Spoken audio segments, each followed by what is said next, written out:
നമസ്കാരം, മലയാളി വാർത്തയിലേക്ക് സ്വാഗതം. മുഖ്യമന്ത്രിയായിരിക്കെ 2023 പിണറായി വിജയൻ നടത്തിയ നവകേരള യാത്രയ്ക്കിടെ പ്രതിഷേധിച്ച് KSU യൂത്ത് കോൺഗ്രസ് നേതാക്കളെ തല്ലിച്ചതച്ച സംഭവം ഗൺമാൻ അടക്കം 5 പേരെ അറസ്റ്റ് ചെയ്യാനുള്ള നീക്കം പോലീസ് ഊർജിതമാക്കിയിരിക്കുകയാണ്. പ്രതികൾ മുൻകൂർ ജാമ്യാപേക്ഷ നൽകി. ഈ സാഹചര്യത്തിലാണ് ഇവരെ അറസ്റ്റ് ചെയ്യുക എന്നൊരു നീക്കം പോലീസ് ഇപ്പോൾ ഊർജിതമാക്കിയിരിക്കുന്നത്. ജാമ്യാപേക്ഷ പരിഗണിക്കാനിരിക്കെ പ്രതികൾ ഒളിവിൽ പോയെന്നാണ് പ്രത്യേക അന്വേഷണ സംഘത്തിന്റെ നിഗമനം. കാരണം ഇവരുടെ ഫോൺ സ്വിച്ച് ഓഫ് ചെയ്തിരിക്കുകയാണ്. ജാമ്യമില്ലാ വകുപ്പായ നരഹത്യാശ്രമ കുറ്റം ചുമത്തിയത് ഇവർ ഒളിവിൽ പോയത്. അസഭ്യം പറഞ്ഞതിനും ദേഹോപദ്രവം ഏൽപ്പിച്ചതിനുമുള്ള വകുപ്പുകളാണ് മുൻപ് ഉണ്ടായിരുന്നത്.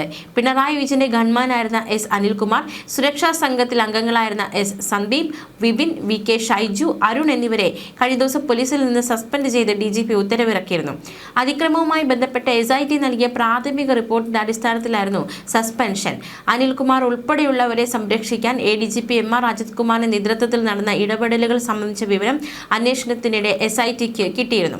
മുൻപ് കേസ് അന്വേഷിച്ച ആലപ്പുഴ ക്രൈംബ്രാഞ്ച് DYSP ആണ് ഇത് സംബന്ധിച്ച മൊഴി നൽകിയത്.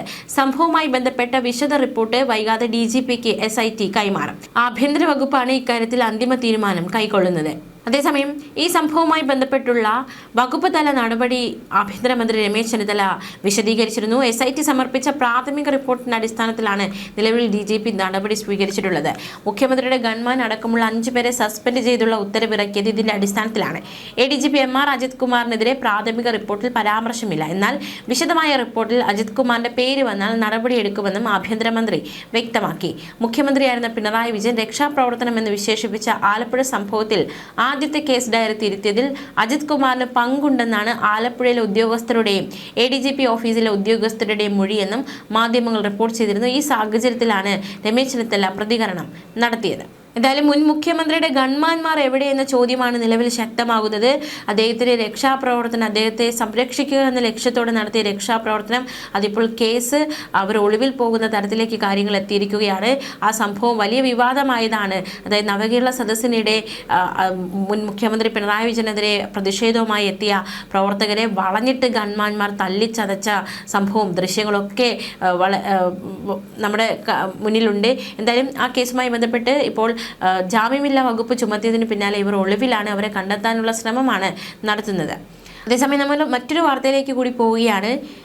പ്രതിപക്ഷ നേതാവ് പിണറായി വിജയന്റെ കാർ ഡ്രൈവർക്കെതിരെ പോലീസ് അതിക്രമം. ഈ വാർത്തയുമായി ബന്ധപ്പെട്ട വിശദാംശങ്ങൾ കൂടി നോക്കാം. മുൻ മുഖ്യമന്ത്രിയും ഇപ്പോഴത്തെ പ്രതിപക്ഷ നേതാവുമായ പിണറായി വിജയൻ സഞ്ചരിച്ച കാറിന്റെ ഡ്രൈവർക്ക് നേരെ പോലീസ് അതിക്രമം.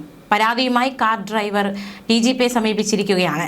പ്രതിപക്ഷ നേതാവ് സഞ്ചരിച്ച കാറിന്റെ ഡ്രൈവറെ തമ്പാനൂർ റെയിൽവേ പോലീസ് സ്റ്റേഷന് മുന്നിൽ പോലീസുകാർ ആക്രമിച്ചുവെന്നാണ് പരാതി. കഴിഞ്ഞ ശനിയാഴ്ചയാണ് ഈ സംഭവം ഉണ്ടായതെന്നാണ് പരാതിയിൽ വ്യക്തമാക്കുന്നത്. കഴിഞ്ഞ ശനിയാഴ്ചയോടെ പിണറായി വിജയനുമായി റെയിൽവേ സ്റ്റേഷനിലെത്തിയ AKG സെന്ററിലെ കാറിന്റെ ഡ്രൈവർ PK അനൂപ് തില്ലങ്കേരിക്കാണ് മർദ്ദനമേറ്റത്. റെയിൽവേ സ്റ്റേഷൻ പരിസരത്ത് ഡ്യൂട്ടിയിലുണ്ടായിരുന്ന ശരത്, ജയൻ എന്നീ പോലീസുകാർക്കെതിരെ അനൂപ് സംസ്ഥാന പോലീസ് മേധാവിക്ക് പരാതി നൽകിയിരിക്കുകയാണ്. മുഖ്യമന്ത്രി സ്ഥാനം ഒഴിഞ്ഞ ശേഷം പിണറായി വിജയൻ ഉപയോഗിക്കുന്ന വാഹനത്തിന്റെ ഡ്രൈവറാണ് അനൂപ് തില്ലങ്കേരി. അദ്ദേഹത്തിനെതിരെയാണ് ഇത്തരത്തിൽ പോലീസിന്റെ ഭാഗത്തുനിന്ന് മോശമായ പെരുമാറ്റം ഉണ്ടായിരിക്കുന്നത്.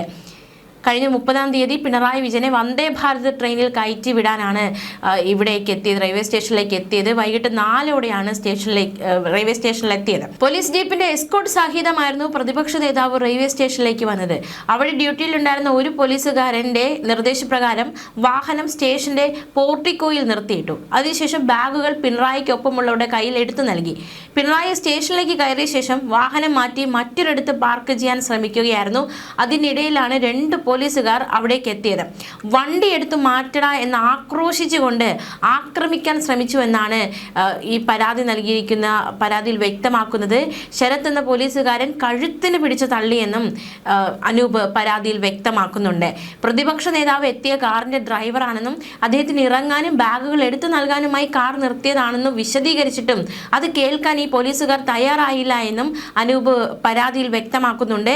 എസ്കോർട്ട് വന്ന പോലീസുകാരുടെ ഇടപെടലിലൂടെയാണ് രംഗം ശാന്തമായതെന്നും പരാതിയിൽ വ്യക്തമാക്കുന്നുണ്ട്. പ്രതിപക്ഷ നേതാവ് എന്ന നിലയിൽ പിണറായി വിജയന് ഔദ്യോഗിക കാർ അനുവദിച്ചെങ്കിലും അറ്റകുറ്റപ്പണി ബാക്കിയുള്ളതിനാൽ ഇതുവരെ അത് ഉപയോഗിച്ചു തുടങ്ങിയിട്ടില്ല. എന്തായാലും പരാതി ശക്തമാക്കിയിരിക്കുന്ന DGPക്കെതിരെയാണ് നിർണായകമായ പരാതി അദ്ദേഹത്തിന്റെ പ്രതിപക്ഷ നേതാവിന്റെ കാർ ഡ്രൈവർ നൽകിയിരിക്കുന്നത്. അതേസമയം മുഖ്യമന്ത്രി പദവി ഒഴിഞ്ഞ് പ്രതിപക്ഷ നേതാവായതോടെ പിണറായി വിജയൻ കാറിന്റെ നിറവ് മാറ്റുകയാണ്. നമുക്കറിയാം, നമ്മുടെ ഈ കേരളത്തിന്റെ വീതികളിലൂടെയൊക്കെ ചീറിപ്പാഞ്ഞ കറുത്ത കാറ് പോലീസ് സന്നാഹവുമായി അകമ്പടിയുമായി പോകുമ്പോൾ അത് 1 എന്നെഴുതിയ സ്റ്റേറ്റ് നമ്പർ 1 എന്നെഴുതിയ ആ ഒരു നമ്പറിൽ ആ വാഹനം ചീറിപ്പാഞ്ഞതൊക്കെ നമ്മുടെ മനസ്സിൽ ഇപ്പോഴും ഉണ്ട്. എന്നാലും അദ്ദേഹം ഇപ്പോൾ പ്രതിപക്ഷ നേതാവാണ്. അദ്ദേഹം തന്നെ കാറിന്റെ നിറം മാറ്റുകയാണ്. ഔദ്യോഗിക വാഹനമായി 2022 ജനുവരി മുതൽ കറുത്ത കാർ ഉപയോഗിച്ചിരുന്ന പിണറായി പ്രതിപക്ഷ നേതാവെന്ന നിലയിൽ ഉപയോഗിക്കുന്നത് ഇനി വെളുത്ത ഇന്നോവ ക്രിസ്റ്റ കാറായിരിക്കും. അദ്ദേഹം മുഖ്യമന്ത്രിയായിരിക്കെ വാഹന വ്യൂഹത്തിൽ ഉണ്ടായിരുന്ന കാറാണിപ്പോൾ പ്രതിപക്ഷ നേതൃസ്ഥാനത്തിലേക്ക് എത്തുമ്പോൾ ആ കാർ തന്നെയാണ് ഉപയോഗിക്കാൻ പോകുന്നത്. 99 എന്ന നമ്പരും സർക്കാരിനോട് അദ്ദേഹം ചോദിച്ചിരിക്കുകയാണ്. AKG സെന്ററിലെ കാറിലാണ് നിലവിൽ അദ്ദേഹം യാത്ര ചെയ്യുന്നത്.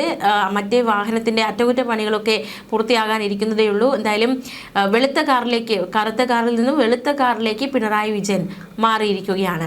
2022 അന്നത്തെ പോലീസ് മേധാവി ലോക്നാഥ് ബെഹ്റയുടെ നിർദ്ദേശപ്രകാരമാണ് പിണറായി കറുത്ത കാറിലേക്ക് മാറിയത്.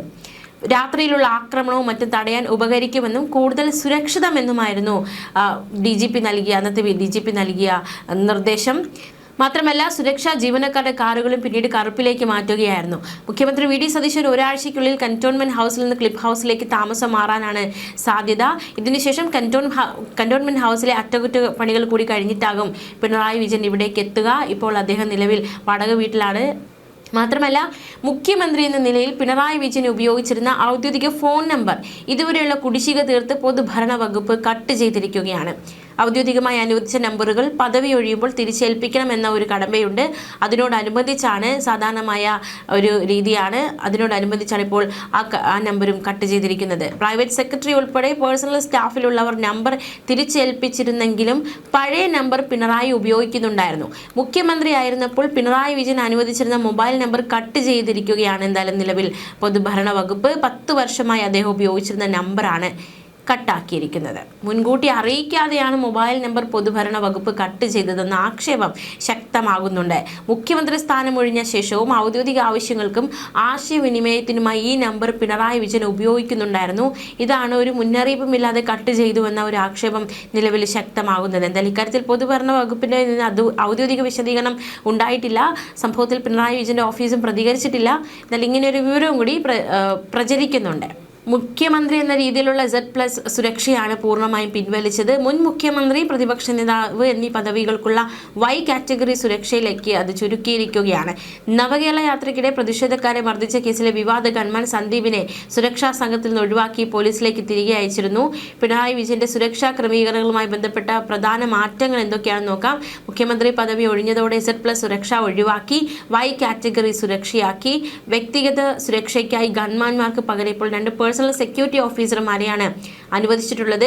വാഹന പരിശോധന, പൈലറ്റ് വാഹനം തുടരുമെങ്കിലും എസ്കോർട്ട് വാഹനം ഒഴിവാക്കി. കൂടാതെ അദ്ദേഹത്തിന്റെ വീടിന് പ്രത്യേക പോലീസ് സുരക്ഷ ഏർപ്പെടുത്തിയിട്ടുണ്ട്. മുൻ മുഖ്യമന്ത്രിയുടെ സുരക്ഷാ ഉദ്യോഗസ്ഥർക്കെതിരെയുണ്ടായ ആരോപണങ്ങൾ അന്വേഷിക്കാൻ പ്രത്യേക അന്വേഷണ സംഘത്തെ സർക്കാർ നിയോഗിച്ചിട്ടുണ്ട്. അതേസമയം ഒരുപാട് മാറ്റങ്ങൾ ഉണ്ടാകും ഭരണം മാറുമ്പോൾ. തീർത്തും ഈ ഭരണം മാറുമ്പോൾ അധികാരികൾക്ക് മാത്രമല്ല, അല്ലെങ്കിൽ രാഷ്ട്രീയ പ്രവർത്തകർക്ക്, അല്ലെങ്കിൽ MLA ആയിരുന്നവർക്ക് മാത്രമല്ല, മന്ത്രിമാരായിരുന്നവർക്ക് മാത്രമല്ല ഭരണം മാറുമ്പോൾ തലവേദന അല്ലെങ്കിൽ ഒരു അസ്വസ്ഥത ഉണ്ടാകുന്നത്. പ്രത്യേകിച്ച് ഭരണം മാറി വരുമ്പോൾ സർക്കാർ ഉദ്യോഗസ്ഥരുടെ പേടി സ്വപ്നമാണ് ഇത്തരത്തിലൊരു ഭരണമാറ്റം, അതിന് പിന്നാലെ ഉണ്ടാകുന്ന സ്ഥലമാറ്റവും. പോലീസിൽ ആണ് ഏറ്റവും കൂടുതലായിട്ട് സ്ഥലമാറ്റം ഉണ്ടാവുക. ഭരണകക്ഷിക്ക് താല്പര്യമില്ലാത്തവരെ ഭരണത്തിലിരിക്കുമ്പോൾ അവരെ ഉപദ്രവിച്ചവരെ നോക്കി വെച്ച് അവരെ സ്ഥലം മാറ്റുക, അല്ലെങ്കിൽ ശിക്ഷാ നടപടി കൊടുക്കുക, അത്തരത്തിലൊരു അക്ഷരത്തിൽ പറഞ്ഞ ഒരു പണി കൊടുക്കുക, അത് പതിവാണ്. ഇത്തവണ അത്തരം പണി കിട്ടിയ ഒരാളാണ് DYSP DK പൃഥ്വിരാജ്. പോലീസ് സംഘടനകളുടെ നേതാവാണ് അദ്ദേഹം. വർഷങ്ങളായി തിരുവനന്തപുരത്താണ് കേന്ദ്രം. പിണറായി സർക്കാർ ഭരിച്ചിരുന്ന 10 വർഷക്കാലം വഹിച്ചിരുന്ന പദവിക്കപ്പുറം പോലീസിന്റെ കാര്യങ്ങൾ തീരുമാനിക്കുകയും സർക്കാരിനെ ഉപദേശിക്കുകയും ഒക്കെ ചെയ്യുന്ന താക്കോൽ സ്ഥാനം പൃഥ്വിരാജിന് നൽകിയിരുന്നു എന്നതടക്കമുള്ള അടക്കം പറച്ചിലുകളുണ്ട്. എന്നാൽ UDF സർക്കാർ വന്നിരിക്കുകയാണ്. ഇതോടെ ആദ്യം മാറ്റിയ DYSPമാരിൽ ഒരാൾ പൃഥ്വിരാജാണ്. തലസ്ഥാനത്ത് നിന്നും അദ്ദേഹത്തെ വയനാട്ടിലേക്കാണ് മാറ്റിയിരിക്കുന്നത്. തിരുവനന്തപുരത്ത് കൺട്രോൾ റൂം CI, ശംഖുമുഖം, കഴക്കൂട്ടം അസിസ്റ്റന്റ് കമ്മീഷണർ എന്നീ സ്ഥാനങ്ങളും ഒടുവിൽ ക്രൈംബ്രാഞ്ച് ആസ്ഥാനത്തുമായിരുന്നു പൃഥ്വിരാജ് ശംഖുമുഖം ACP ആയിരിക്കെയാണ് മുഖ്യമന്ത്രി പിണറായി വിജയന് നേരെ വിമാനത്തിനുള്ളിൽ പ്രതിഷേധം നടന്ന സംഭവം അരങ്ങേറിയത്. പ്രതിഷേധിച്ച യൂത്ത് കോൺഗ്രസുകാർക്കെതിരെ വധശ്രമ കുറ്റം ചുമത്തിയതും ജാമ്യം കിട്ടാത്ത കൂടുതൽ വകുപ്പുകൾ ചുമത്തിയതും പൃഥ്വിരാജിന്റെ നേതൃത്വത്തിലായിരുന്നു. യൂത്ത് കോൺഗ്രസ് സംസ്ഥാന വൈസ് പ്രസിഡന്റായിരുന്ന KS ശബരിനാഥനെ അറസ്റ്റ് ചെയ്തതും പൃഥ്വിരാജ് പൃഥ്വിരാജ് ആയിരുന്നു. ഇതുകൂടാതെ ക്രൈംബ്രാഞ്ച് ആസ്ഥാനത്ത് ചുമതലയേറ്റതു മുതൽ ക്രൈംബ്രാഞ്ച് മേധാവിയെ പോലും നിയന്ത്രിക്കുന്നയാൾ എന്നാണ് പോലീസിൽ തന്നെ അറിയപ്പെട്ടിരുന്നത്. രാഷ്ട്രീയത്തിന്റെ അടിസ്ഥാനത്തിലാണ് ഓരോ കേസുകളും കൈകാര്യം ചെയ്യുന്നതെന്ന ആക്ഷേപം അദ്ദേഹത്തിനെതിരെ ശക്തമായിരുന്നു. എന്തായാലും പിണറായി സർക്കാർ മാറിയതോടെ അദ്ദേഹത്തെ തിരുവനന്തപുരത്തു നിന്നും വയനാട്ടിലേക്ക് മാറ്റിയിരിക്കുകയാണ്. ക്രൈംബ്രാഞ്ച് ആസ്ഥാനത്ത് നിന്ന് വയനാട് ക്രൈംബ്രാഞ്ചിലേക്കാണ് മാറ്റം. എന്തുകൊണ്ടാണ് വയനാട്ടിലേക്ക് മാറ്റിയതെന്ന് ചോദിച്ചാൽ അദ്ദേഹത്തിന്റെ ചില ശത്രുക്കളടക്കമുള്ളവർ പറയുന്നത് എളുപ്പത്തിലൊന്നും സ്വന്തം നാടായി തിരുവനന്തപുരത്തേക്ക് വരാനാവാത്ത തരത്തിലുള്ള മാറ്റം എന്നാണ്. എന്തായാലും ഇത്തരത്തിലുള്ള ചില വശങ്ങൾ കൂടി ഒരു വശത്ത് ശക്തമാണ് കേട്ടോ. അതേസമയം മുഖ്യമന്ത്രിയായിരിക്കെ പിണറായി വിജയനെതിരെ യൂത്ത് കോൺഗ്രസ് നേതാക്കൾ വിമാനത്തിൽ പ്രതിഷേധിച്ച കേസിൽ പ്രതികൾക്കെതിരെ ചുമത്തിയ വ്യോമയാന നിയമത്തിലെ വകുപ്പ് നിലനിൽക്കില്ലെന്ന് അന്വേഷണ സംഘം സമർപ്പിച്ച റിപ്പോർട്ട് പ്രിൻസിപ്പൽ സെഷൻസ് കോടതി അംഗീകരിച്ചു. നിലവിലെ കേസുമായി ബന്ധപ്പെട്ട എഫ്ഐആർ ഉൾപ്പെടെയുള്ള രേഖകൾ മജിസ്ട്രേറ്റ് കോടതിയിലേക്ക് അയക്കും. ജഡ്ജി എ നസീറയാണ് കേസ് പരിഗണിച്ചത്. വധശ്രമം, ഗൂഢാലോചന, ഉദ്യോഗസ്ഥന്റെ നിർദ്ദേശങ്ങളുടെ ലംഘനം തുടങ്ങിയ വകുപ്പുകൾ ചുമത്തിയാണ് പ്രതികൾക്കെതിരെ ആദ്യം കേസ് എടുത്തിരുന്നത്. പ്രതികൾക്ക് ജാമ്യം കിട്ടുമെന്ന സ്ഥിതി ഉണ്ടായപ്പോഴാണ് വ്യോമയാന നിയമത്തിലെ വിമാന റാഞ്ചലിന് തുല്യമായ വകുപ്പ് കൂടി ചുമത്തിയത്. ന്യൂസ് ഡെസ്ക് മലയാളി വാർത്ത.